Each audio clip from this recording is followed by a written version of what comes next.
Hi എല്ലാവർക്കും നമസ്കാരം. നമ്മുടെ പുതിയൊരു വീഡിയോയിലേക്ക് എല്ലാവർക്കും സ്വാഗതം. ഇന്നത്തെ റെസിപ്പി എന്ന് പറയുന്നത് ഒരു കട്ട്ലേറ്റിൻ്റെ റെസിപ്പി കേട്ടോ. നമ്മുടെ ബ്രെഡും അതേപോലെ തന്നെ മുട്ടയൊക്കെ ഉപയോഗിച്ചുകൊണ്ട് എളുപ്പത്തിൽ ചെയ്തെടുക്കാൻ പറ്റാവുന്ന ഒരു കട്ട്ലേറ്റാണ്. അപ്പോൾ നമ്മൾ സാധാരണ കട്ട്ലേറ്റൊക്കെ ഉണ്ടാക്കുമ്പോൾ ഉരുളക്കിഴങ്ങൊക്കെ ഉപയോഗിച്ചിട്ടാണ് കട്ട്ലേറ്റ് ഉണ്ടാക്കുന്നത്. അപ്പോൾ ഉരുളക്കിഴങ്ങൊന്നും തന്നെ ഉപയോഗിക്കാതെ വളരെ സിമ്പിളായിട്ട് തന്നെ നമുക്ക് ചെയ്തെടുക്കാൻ പറ്റും. അപ്പോൾ വൈകുന്നേരം 4 മണി ചായക്കൊക്കെ അടിപൊളിയായിട്ട് ഇരുന്ന് കഴിക്കാവുന്ന റെസിപ്പിയാണ്. ഒരുപാട് എരിവൊന്നുമില്ല, എന്നാൽ നല്ല ടേസ്റ്റും ഉണ്ട് താനും. അപ്പോൾ എല്ലാവരും ട്രൈ ചെയ്ത് നോക്കുക. കമൻസൊക്കെ ആണെന്നുണ്ടെങ്കിൽ മറക്കാതെ അറിയിക്കണേ. കണ്ടതാ ഇതേപോലെ നല്ലൊരു ടൊമാറ്റോ സോസോ ചില്ലി സോസോ നല്ല ചൂട് ചായയുടെ ഒക്കെ കൂടെ ഹാപ്പി ആയിട്ടിരുന്ന് കഴിക്കാം കേട്ടോ. കണ്ടു നോക്കാം എങ്ങനെയാണ് നമ്മുടെ റെസിപ്പി ചെയ്യുന്നതെന്ന്.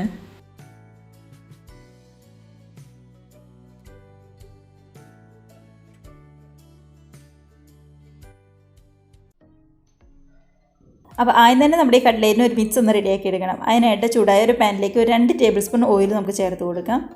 ഓയിൽ നല്ലപോലെ ചൂടായി വരുമ്പോൾ ഇതിലേക്ക് മീഡിയം സൈസിലെ 2 സവാള ഇതേപോലെ ചെറുതായിട്ട് ചോപ്പ് ചെയ്താണ് അതും കൂടി ചേർത്ത് കൊടുക്കാം. ഇനിയിപ്പോൾ ഒരുപാട് വലിയ സവാളയാണെന്നുണ്ടെങ്കിൽ ഒരെണ്ണം ചേർത്താൽ മതി. ഇതിപ്പോൾ മീഡിയം സൈസ് ആയതുകൊണ്ട് ഞാൻ 2 എണ്ണം എടുത്തിട്ടുണ്ട്. അപ്പോൾ ഗ്യാസ് ഒരു മീഡിയത്തിലിട്ട് നമ്മുടെ ഈ സവാള നല്ല രീതിയിൽ തന്നെ നമുക്കൊന്ന് വഴറ്റിയെടുക്കാം. ഒരുപാടൊന്നും കരിഞ്ഞു പോകണ്ട, നല്ലപോലെ അങ്ങ് വാടിക്കുഴഞ്ഞ് വന്നാൽ മാത്രം മതിയാവും സവാള. ഇനി ഇതിൻ്റെ കൂടെ തന്നെ ചേർത്ത് കൊടുക്കേണ്ടത് ഒരു 1/2 ടീസ്പൂണിൻ്റെ അടുത്തേക്ക് ഇഞ്ചി വെളുത്തുള്ളി പേസ്റ്റും അതേപോലെ എരിവിന് വേണ്ടി ഒരു 2 പച്ചമുളക് ഞാൻ എടുത്തിട്ടുണ്ട്. ഇപ്പോൾ എടുത്തിരിക്കുന്ന പച്ചമുളക് എന്ന് പറയുന്നത് ഒരുപാട് എരിവൊന്നുമില്ല, ഒരു പാകത്തിന് അത്രയേ ഉള്ളൂ, 2 എണ്ണം മാത്രമേ ചേർത്തിട്ടുള്ളൂ. അപ്പോൾ അതും കൂടി ചേർത്ത് നല്ല രീതിയിൽ ഒന്ന് മിക്സാക്കി പതുക്കെ ഇതൊന്ന് വഴന്ന് വരാനായിട്ട് വെയിറ്റ് ചെയ്യാം നമുക്ക്. അപ്പോൾ ഗ്യാസ് ഒരു മീഡിയത്തിലാക്കി നല്ലപോലെ ഒന്ന് തട്ടിപ്പൊത്തി നമുക്ക് അവിടെ വയ്ക്കാം. ഒന്ന് നല്ലതായിട്ട് ചൂട് കയറി വരട്ടെ. അങ്ങനെ നമ്മുടെ സവാളയൊക്കെ ആണെങ്കിൽ നന്നായിട്ടൊന്ന് ചൂട് കയറി പതുക്കെ ഒന്ന് വഴന്ന് വന്നിട്ടുണ്ട്. അപ്പോൾ ഈ സമയത്ത് ഇതിനകത്തേക്ക് ഒരു ചെറിയൊരു പിടി മല്ലിയിലയും കൂടി ഞാൻ ചേർത്ത് കൊടുക്കുന്നുണ്ട്. മല്ലിയിലയും അതേപോലെ തന്നെ നമ്മുടെ കറിവേപ്പിലൊക്കെ ചേർത്ത് കൊടുക്കണമെന്നുണ്ടെങ്കിൽ ഈ സമയത്ത് അത് ചേർത്ത് കൊടുത്താൽ മതി കേട്ടോ. അതും കൂടി ചേർത്ത് ആ മല്ലിയിലയുടെ പച്ചമണം പതുക്കെ ഒന്ന് മാറാനായിട്ട് ഒന്നും കൂടി ഒന്ന് വഴറ്റി കൊടുക്കാം.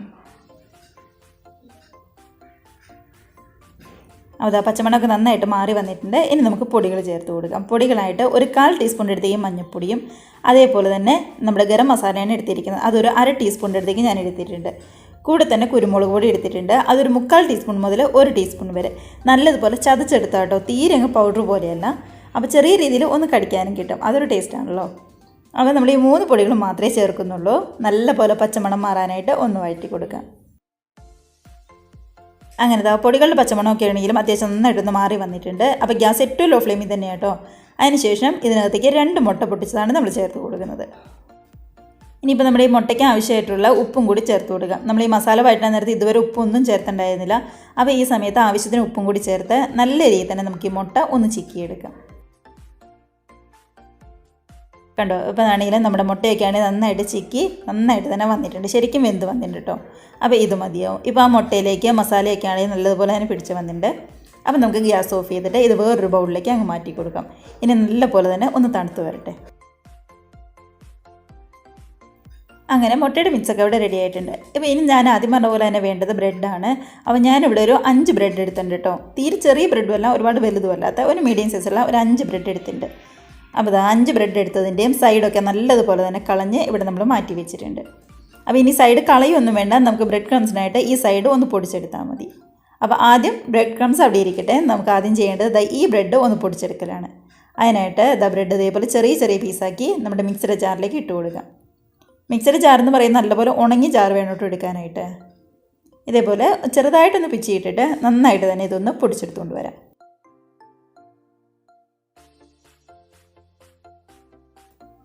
അങ്ങനെ നമ്മൾ എടുത്തിരിക്കുന്ന ഒരു 5 ബ്രെഡും നന്നായിട്ട് തന്നെ പൊടിഞ്ഞ് കിട്ടിയിട്ടുണ്ട്.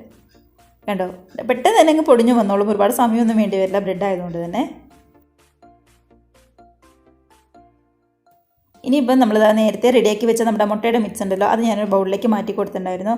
അതിൻ്റെ വലിയ ചൂട് ഒന്ന് ആറിയിട്ടുണ്ട്, എന്നാൽ തീരെ അങ്ങ് തണുത്തൊന്നും വന്നിട്ടില്ല, ഒരു ചെറു ചൂടുണ്ട് കേട്ടോ. ആ ചൂടിൽ വേണം നമ്മൾ ചെയ്യാനായിട്ട്. ആ മുട്ടയുടെ മിക്സിലേക്ക് റെഡിയാക്കി വെച്ചിരുന്ന പൊടിച്ച് വെച്ചിരുന്ന നമ്മുടെ ബ്രെഡും കൂടി ചേർത്ത് കൊടുക്കുകയാണ്. അതിനുശേഷം ഈ ബ്രെഡും അതേപോലെ തന്നെ മുട്ടയുടെ മിക്സും നല്ല രീതിയിൽ തന്നെ കൈവച്ച് ഒന്ന് കുഴച്ചെടുക്കാം. നമ്മുടെ കയ്യിലിങ്ങനെ എടുത്ത് പിടിക്കുമ്പോൾ വിട്ടു പോരാത്ത ആ ഒരു രീതിയിൽ നന്നായിട്ട് കുഴച്ചെടുക്കുക. ഇനി ഒട്ടും തന്നെ കുഴയ്ക്കാൻ പറ്റുന്നില്ല എന്നുണ്ടെങ്കിൽ മാത്രം 1 ടേബിൾ സ്പൂൺ വെള്ളം ഒന്ന് ചേർത്ത് കൊടുക്കുക. അതും ശരിക്കും നല്ലപോലെ തന്നെ ഒന്ന് മിക്സ് ആക്കിയതിന് ശേഷം മാത്രം വെള്ളം ചേർത്ത് കൊടുത്താൽ മതി. കണ്ടോ, ഇതിപ്പോൾ കയ്യിലെടുത്ത് ഇതേപോലെ ഒന്ന് ഉരുട്ടി നോക്കുമ്പോഴാണെങ്കിലും ഒട്ടും തന്നെ വിട്ടൊന്നും പോകാതെ കറക്റ്റായിട്ട് തന്നെ നമുക്ക് കിട്ടുന്നുണ്ട്. അപ്പോൾ ഇനിയിപ്പോൾ വേറെ ഒന്നും തന്നെ ചെയ്യാനില്ല, നമുക്കിതിൽ നിന്ന് കുറച്ചെടുത്ത് ഒരു കട്ട്ലേറ്റിൻ്റെ ഷേപ്പിലാക്കി അങ്ങ് മാറ്റി വയ്ക്കാം. കണ്ടോ, ഇതേപോലെ പ്രസ് ചെയ്യുമ്പോൾ ഒട്ടും തന്നെ വിട്ടൊന്നും പോരാതെ അരിയൊക്കെ ആണെങ്കിലും നന്നായിട്ട് തന്നെ കിട്ടിയിട്ടുണ്ട്.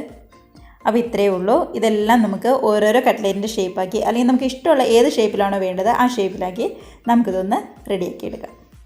ഇപ്പം ഞാനിത് ഇതേപോലെ റൗണ്ട് ഷേപ്പിലാണ് എടുത്തിരിക്കുന്നത്. അപ്പോൾ നമുക്ക് ഇഷ്ടമുള്ള ഏത് ഷേപ്പിലാണോ അതേപോലെ ബാക്കിയുള്ളതും പെട്ടെന്ന് നമുക്കിങ്ങ് റെഡിയാക്കി എടുക്കാം. അങ്ങനെ ഞാനിവിടെ ഒരു 6 കട്ട്ലേറ്റ് റെഡിയാക്കി എടുത്തിട്ടുണ്ട്. അപ്പോൾ നമ്മൾ റെഡിയാക്കി മിക്സിൽ നിന്ന് ഏകദേശം 6 കട്ട്ലേറ്റ് ആട്ടോ നമുക്ക് കിട്ടുന്നത്. ഇനിയിപ്പോൾ നമ്മൾ ആ കട്ട് ചെയ്ത് മാറ്റി വെച്ചിരിക്കുന്ന നമ്മുടെ ബ്രെഡിൻ്റെ സൈഡ് ഉണ്ടല്ലോ, അത് മിക്സിയുടെ ജാറിൽ അത് നന്നായിട്ട് തന്നെ ഒന്ന് പൊടിച്ചെടുത്തിട്ടുണ്ട്. അപ്പോൾ അത് നമുക്ക് ബ്രെഡ് ക്രംസ് ആയിട്ട് യൂസ് ചെയ്യാം. അതൊരു പ്ലേറ്റിലേക്ക് ഞാനിവിടെ മാറ്റി കൊടുത്തിട്ടുണ്ട്. അങ്ങനെ നമ്മുടെ ബ്രെഡ് ക്രംസും റെഡി ആയിട്ടുണ്ട്, അതേപോലെ തന്നെ കട്ട്ലേറ്റിൻ്റെ മിക്സും റെഡി ആയിട്ടുണ്ട്.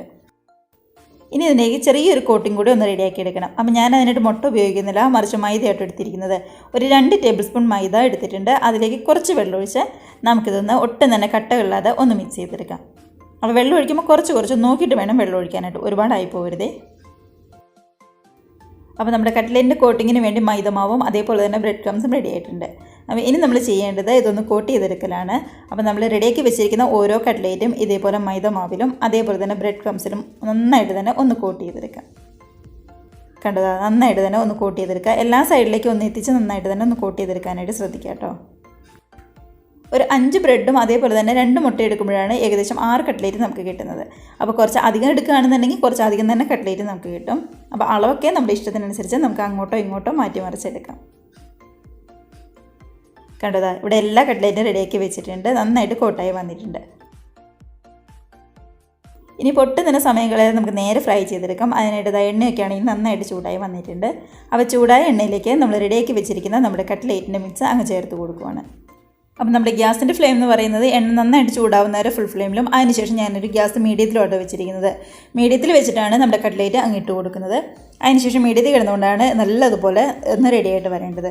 ഇനിയിപ്പോൾ ഫുൾ ഫ്ലെയിമിൽ ഇടുകയാണെന്നുണ്ടെങ്കിൽ പെട്ടെന്ന് അങ്ങ് കരിഞ്ഞു പോകും. അതേപോലെ തന്നെ ലോ ഫ്ലെയിമിൽ ഇടുകയാണെന്നുണ്ടെങ്കിൽ ഒരുപാട് എണ്ണ കുടിക്കുകയും ചെയ്യും. അതുകൊണ്ട് ഗ്യാസ് എപ്പോഴും ഒരു മീഡിയത്തിൽ തന്നെ വെക്കാനായിട്ട് ശ്രദ്ധിക്കുക.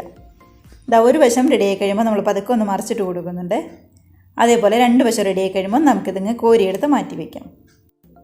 കണ്ടോ, ഇതിപ്പോൾ ഒരുപാട് കരിഞ്ഞൊന്നും പോകാതെ അതേപോലെ നന്നായിട്ട് എണ്ണയൊന്നും കുടിക്കാതെ നന്നായിട്ട് മുരിഞ്ഞ് 2 വശമാണെങ്കിലും നല്ല അടിപൊളിയായിട്ട് തന്നെ നമുക്ക് കിട്ടിയിട്ടുണ്ട്. അപ്പോൾ ഇത്രയേ ഉള്ളൂ. നമുക്കിതങ്ങ് മാറ്റി വെച്ച് ഇതേപോലെ തന്നെ ബാക്കിയുള്ള കട്ട്ലേറ്റും പെട്ടെന്ന് ഫ്രൈ ചെയ്തെടുക്കാം. കണ്ടോ, ഒരുപാട് എണ്ണയൊന്നും കുടിക്കാതെ നന്നായിട്ട് തന്നെ നമുക്ക് കിട്ടിയിട്ടുണ്ടായിരുന്നു. അപ്പോൾ ഇതിൻ്റെ 2 വശവും റെഡിയായി കഴിയുമ്പോൾ അത് മറിച്ചിട്ട് കൊടുത്ത് നമുക്കൊന്ന് റെഡിയായി കഴിയുമ്പോൾ എടുത്ത് മാറ്റി വയ്ക്കാം. അപ്പോൾ ഇത്രയേ ഉള്ളൂ നമ്മുടെ കട്ട്ലേറ്റ് എന്ന് പറയുന്നത്. നമ്മുടെ ബ്രെഡും അതേപോലെ തന്നെ മുട്ട ഉപയോഗിച്ചുകൊണ്ട് സിമ്പിളായിട്ട് റെഡിയാക്കി എടുക്കാൻ പറ്റാവുന്ന ഒരു റെസിപ്പിയാണ്.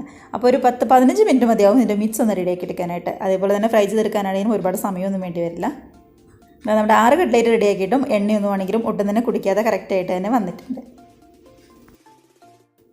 അപ്പോൾ എല്ലാവരും നമ്മുടെ കട്ട്ലേറ്റ് ഇതേപോലെ തയ്യാറാക്കി നോക്കണം കേട്ടോ. ഏറ്റവും എളുപ്പത്തിൽ ചെയ്തെടുക്കാൻ പറ്റാവുന്ന റെസിപ്പിയാണ്.